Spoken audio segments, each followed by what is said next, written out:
പൊതുജനങ്ങൾ ശ്രദ്ധിക്കുക, വളരെ പ്രധാനപ്പെട്ട ഒരു വാർത്താ അറിയിപ്പാണ് ഈ മണിക്കൂറുകളിൽ പുറത്തു വന്നിരിക്കുന്നത്. കെമിക്കൽ, റബ്ബർ എന്നിവയിൽ നിർമ്മിക്കുന്ന വ്യാജമുട്ടകളും അമിതമായ അളവിൽ വിപണികളിലേക്ക് എത്തുന്നു എന്നുള്ള വാർത്തയാണ് ഈ മണിക്കൂറുകളിൽ പുറത്തു വന്നിരിക്കുന്നത്. വിദേശങ്ങളിൽ നിന്നും വ്യാജമുട്ടകൾ ഇന്ത്യ, ബംഗ്ലാദേശ്, പാകിസ്ഥാൻ, തായ് വിപണികളിൽ നിറഞ്ഞതായാണ് അന്താരാഷ്ട്ര മാധ്യമങ്ങൾ ഈ മണിക്കൂറുകളിൽ റിപ്പോർട്ട് ചെയ്യുന്നത്. Calcium carbonate, paraffin vaccine, gypsum powder എന്നിവ ഉപയോഗിച്ചാണ് വ്യാജ മുട്ടത്തോടുകൾ നിർമ്മിക്കുന്നതെന്നാണ് റിപ്പോർട്ടുകൾ. മുട്ടയുടെ മഞ്ഞക്കുരുക്കൾ, വെള്ള എന്നിവയ്ക്ക് സോഡിയം ആൽജിനേറ്റ്, ആലം, ജലാറ്റിൻ, ഭക്ഷ്യയോഗ്യമല്ലാത്ത കാൽസ്യം ക്ലോറൈഡ്, ബെൻസോയേറ്റ് ആസിഡ്, വെള്ളം, ഫുഡ് കളർ എന്നിവ കൊണ്ടാണ് നിർമ്മിക്കുന്നത്.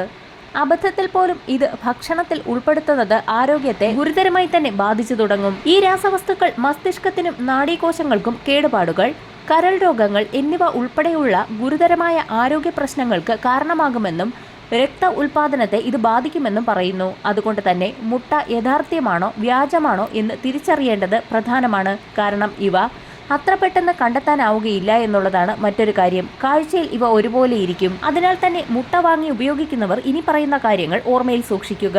ഒന്നാമതായി, മുട്ട കുലുക്കി നോക്കുക. ഇത് യഥാർത്ഥ മുട്ടയും വ്യാജമുട്ടയും തിരിച്ചറിയാൻ സാധിക്കും.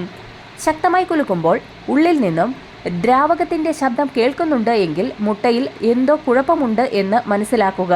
കാരണം യഥാർത്ഥ മുട്ട കുലുങ്ങുമ്പോൾ ശബ്ദമുണ്ടാവുകയില്ല. മുട്ട പൊട്ടിക്കാതെ പരിശോധിക്കാനുള്ള എളുപ്പവഴിയാണിത്. ഒട്ടുമിക്ക ഭക്ഷ്യ ഉൽപ്പന്നങ്ങളും കത്തിച്ച് പരിശോധന നടത്തുമ്പോൾ യഥാർത്ഥവും വ്യാജവും തിരിച്ചറിയാൻ കഴിയും. മുട്ട കത്തിച്ച് പരിശോധിക്കുകയാണെങ്കിൽ യഥാർത്ഥ മുട്ടയാണ് എങ്കിൽ മുട്ടയുടെ തോട് കറുത്ത നിറമായി മാറുന്നതാണ്. വ്യാജമുട്ടയാണെങ്കിൽ കത്തിക്കുന്നതോടുകൂടി ഇതൊരു തീജ്വാലയായി മാറും. മുട്ട കത്തിപ്പിടിക്കുകയാണ് എങ്കിലും പ്ലാസ്റ്റിക്കിന്റെ മണം വരുന്നുണ്ട് എങ്കിലും ഇത് വ്യാജമാണെന്ന് മനസ്സിലാക്കേണ്ടതാണ്. മറ്റൊന്ന്, മഞ്ഞക്കുരു പരിശോധിക്കുക എന്നുള്ളതാണ്. വ്യാജമുട്ടയുടെ മഞ്ഞക്കുരുവിൽ വളരെ നേർത്ത രീതിയിലുള്ള വെളുത്ത പാടകൾ ദൃശ്യമാകും.